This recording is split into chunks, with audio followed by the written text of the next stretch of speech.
Coba tebak deh, apa produk ekspor Indonesia yang paling nggak kepikiran? Ini bukan nikel, bukan sawit, apalagi startup yang jago bakar duit. Jawabannya adalah sesuatu yang tiap hari kita lihat, kita naikin, dan mungkin kita sumpahin karena ngetem sembarangan. Yup, kita lagi ngomongin bus. Bus buatan Indonesia. Kedengarannya emang aneh, tapi percaya nggak percaya, benda bongsor ini diam-diam jadi mesin cetak duit triliunan rupiah di pasar global. Beneran, kalian nggak salah baca. Sampai sekarang, Indonesia itu udah ngekspor ribuan unit bis dan lokomotif kereta ke Bangladesh. Dan hasilnya, devisa lebih dari 4 triliun rupiah. Ini bukan main-main loh, ini bisnis yang gila-gilaan, yang tumbuh subur banget di bawah radar, karena manfaatin satu kondisi yang, ya jujur aja sama-sama hancur. Nah, ini dia pertanyaan utamanya. Gimana ceritanya bus yang dirakiti Ungaran atau Malang, yang tiap hari berantem sama jalanan Pantura, malah laku keras di negara lain? Apa sih rahasianya? Jawabannya tuh ternyata jauh lebih simpel dan ya lebih sinis dari yang kita kira. Oke, kita bongkar sekarang. Oke, babak pertama, resep suksesnya. Ternyata, keunggulan industri bus kita itu bukan dari teknologi canggih atau subsidi pemerintah. Bukan. Keunggulan kita lahir dari ironi, penderitaan yang sama. Nasib kita sama-sama apes soal infrastruktur yang, ya gitu deh, paham kan?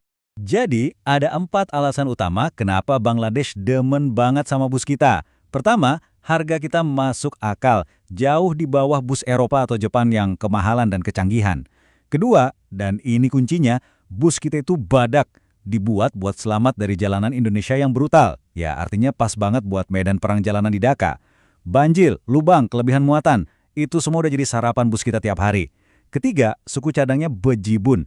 Karena kita pakai mesin umum kayak Hino atau Mitsubishi, nyari onderdilnya gampang. Dan yang keempat, ini alasan paling kelamnya, tingkat kecelakaan di sana itu tinggi banget. Jadi makin sering bus mereka hancur, ya makin banyak pesanan baru yang datang ke kita. Tragis tapi cuan. Jadi, kesimpulannya, tanpa perlu muter-muter ya, jalanan yang ancur lebur dan diurus sama pejabat yang, jujur aja, sama-sama nggak kompeten di kedua negara, malah secara ajaib nyiptain pasar yang pas banget. Bus kita tuh udah lulus S3 dari Universitas Jalanan Indonesia, makanya jadi pilihan paling logis. Sebuah berkah yang lahir dari kegagalan sistem. Ironis banget kan? Tapi, kisah sukses di Bangladesh tadi itu cuma anomali. Cuma kebetulan. Begitu kita coba main di liga yang lebih gede, ngelawan pemain kelas kakap di pasar Arab Saudi, ceritanya langsung kebalik 180 derajat.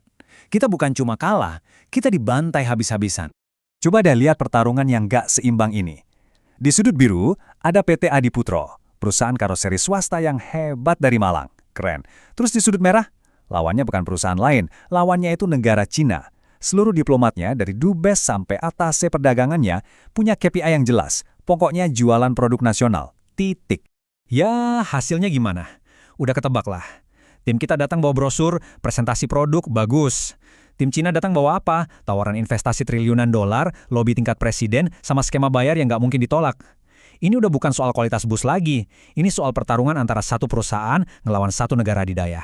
Ya jelas kita KO. Dan biar kebayang skalanya, nih, waktu kita bangga udah ekspor ribuan unit, perusahaan bus Cina kayak Kinglong yang di-backingin penuh sama negaranya, itu udah ngeekspor lebih dari 60.000 unit bus ke seluruh dunia. Mereka itu bukan cuma main di liga yang beda, mereka yang punya liganya. Oke, sekarang kita ngomongin duit. Seberapa gede sih sebenarnya kue yang lepas dari piring kita? Jawabannya bukan lagi miliaran. Kita ngomongin puluhan, bahkan ratusan triliun rupiah. Ini bukan sekedar order yang hilang, ini tuh kegagalan strategis level nasional. Kita balik lagi bentar ke Bangladesh. Sekarang ini ada lebih dari 36.000 bis yang jalan di sana. Dan percaya deh, sebagian gedenya itu udah kayak rongsokan berjalan. Ini pasar raksasa yang nunggu buat diganti, bom waktu peremajaan armada. Coba kita hitung-hitungan kasar. Kalau aja kita bisa dapat 10% aja dari pasar peremajaan itu, nilainya udah 10,9 triliun rupiah. Kalau kita beneran serius dan ngincar setengahnya, kita ngomongin potensi 54 triliun rupiah. Angka segitu cukup buat bangun beberapa tol baru. Dan ini baru dari satu negara. Tapi, pasar Bangladesh itu baru pemanasan. Kesempatan emas yang sesungguhnya, yang paling logis dan paling bikin nyesek karena kita sia-siain, itu pasar transportasi haji dan umroh di Arab Saudi. Kenapa? Ya karena pasarnya itu orang kita sendiri. Kalkulasinya tuh simple banget. Saking simpelnya malah jadi kelihatan bodoh kenapa kita nggak ngelakuin ini. Tiap tahun ada 1,4 juta jamaah dari Indonesia ke Tanah Suci. Anggap satu bus isinya 50 orang, kita tuh butuh minimal 28.000 bus cuma buat ngelayanin jamaah kita doang. Kalau satu bus harganya 1,5 miliar aja, potensi pasarnya itu 42 triliun rupiah. Duitnya udah pasti ada, pasarnya udah pasti punya kita. Dan ini puncak dari segala ironi. Setiap tahun, jemaah Indonesia itu nyetor ratusan triliun rupiah ke Arab Saudi. Uang kita. Tapi sama mereka, uang itu dipakai buat beli puluhan ribu bus dari mana? Dari Cina, saingan kita. Jadi kita yang bayar, kita yang jadi pasar, tapi Cina yang dapat proyeknya. Cina yang dapat untungnya. Ini sih bukan bisnis lagi. Ini namanya pengkhianatan ekonomi terhadap bangsa sendiri. Oke, cukup ngeluhnya, sekarang solusinya gimana? Kabar baiknya, blueprint buat menangin perang ini tuh sebenarnya udah ada. Jelas banget. Nggak perlu jadi ilmuwan roket buat mikirin ini. Kita cuma perlu nyontek strategi lawan kita, terus jalaninya lebih pinter dikit. Ada 3 langkah kuncinya.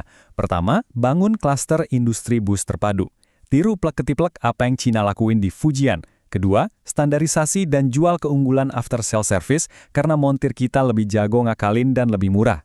Ketiga, dan ini yang paling krusial, pakai kekuatan negara buat nawar. Tiru gaya Belt and Road inisiatifnya Cina, di mana investasi infrastruktur mereka itu ngunci negara lain buat beli produk mereka. Simpelnya, kita investasi di negara lo wajib beli produk kita. Gitu aja. Konsep klaster industri ini bener-bener game changer. Coba bayangin, satu kawasan industri raksasa di mana semua komponen bus dibuat di satu lokasi. Pabrik baja sebelahan sama pabrik sasis, di seberangnya pabrik mesin, di sampingnya ada pabrik jok, ban, AC, sampai pabrik cat. Biaya logistik jadi nol, biaya produksi anjlok, dan harga jual kita bisa jadi kompetitif banget. Inilah rahasia kenapa barang Cina bisa murah. Nah, dari semua ini, kita sampai ke pertanyaan pamungkas. Pertanyaan paling mendasar. Kita tahu ada potensi triliunan rupiah. Kita tahu persis cara ngerebutnya gimana. Jadi, pertanyaannya bukan lagi, apa yang harus kita lakuin, tapi kita ini punya niat buat ngelakuinnya nggak sih? Dan ini hadiah utamanya kalau kita berhasil. 700.000 lapangan kerja baru. Angka ini bukan ngasal loh. Ngerebut pasar haji aja butuh 28.000 bus. Artinya, kita harus bangun puluhan pabrik perakitan baru. Efek dominonya bakal nyiptain ratusan ribu kerjaan baru di semua rantai pasoknya.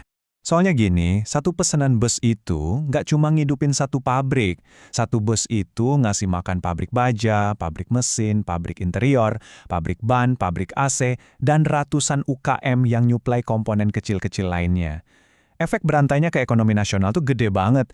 Ini bukan cuma soal jualan bus, ini soal ngebangun ekosistem industri manufacture.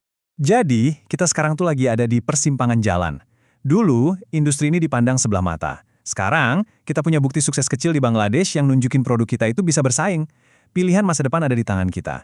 Mau bangkit jadi pemain global yang disegani, atau selamanya cuma jadi budak pasar yang ngebiayain kemajuan negara lain. Pada akhirnya, semuanya balik ke satu pertanyaan ini. Kita punya produk yang kualitasnya udah terbukti di medan paling berat. Kita punya pasar yang jelas banget di depan mata, pasar yang bahkan kita sendiri yang ciptain pakai duit kita sendiri. Pertanyaannya sekarang tinggal satu, kita ini punya otak dan kemauan politik nggak buat ngambil apa yang harusnya jadi milik kita? Baiklah, kita sudah sampai di akhir topik yang sangat menarik ini. Sebelum Anda menutup tab, izinkan saya memberitahu fakta yang mengejutkan. Lebih dari 75% dari Anda yang menonton video ini sampai detik terakhir belum mengklik tombol subscribe. Apabila Anda merasa menikmati konten, jangan lupa share ke teman atau keluarga. Dan supaya Anda tidak melewatkan informasi dan eksklusif video yang akan datang. Jangan biarkan diri Anda menjadi bagian dari mayoritas yang ketinggalan kesempatan emas ini. Ambil tindakan sekarang juga. Gratis kok untuk klik subscribe dan nyalakan lonceng notifikasi. Karena akses istimewa ke pengetahuan ini sangat terbatas. Jadilah yang pertama tahu. Dan jangan jadi penonton pasif yang hanya numpang lewat. Subscribe sekarang.